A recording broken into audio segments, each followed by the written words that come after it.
पूरी मिली सुन ल व्यवस्था। ढोरीपुर में पान खइह जौबनपुर में नसता, मोहन कला ताजा राजा कट जाई रसता। आवा हमारा लंदन जाता रह तू तो लंदन, आवा हमारा लंदन जाता रह तू तो लंदन।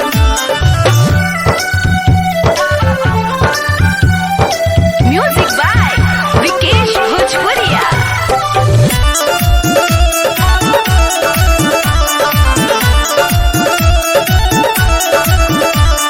चोली बाजार में बोली ना बोली हो, लहंगा नगर बीचे में गलिया गली में मलिया सा पास बनोट घीचे में। अरे चोली बाजार में बोली ना बोली हो, लहंगा नगर बीचे में गलिया गली में मलिया सा पास बनोट घीचे में। झूलापुर रसगुल्ला खइह, सायापुर सब पापड़ी, महलपुर में मिश्री मिली सोट के खइह काबड़ी। लालीपुर में घूमे सब छौरी खाली लाबड़ी, जाए के बेरी खालो हो जवानी के मुर्गा बड़ी। आवा हमारा लंदन जाता रह तू तो लंदन, आवा हमारा लंदन जाता रह तू तो लंदन।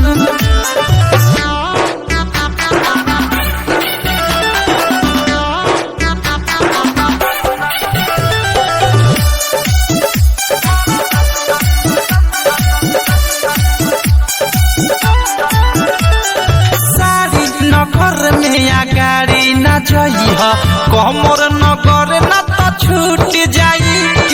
जांग नगर में धांग के मारी ए राजा मुहरा उर फूट जाई। और सारी नगर में या गाड़ी न जइह, कमर नगर न तो छूट जाई।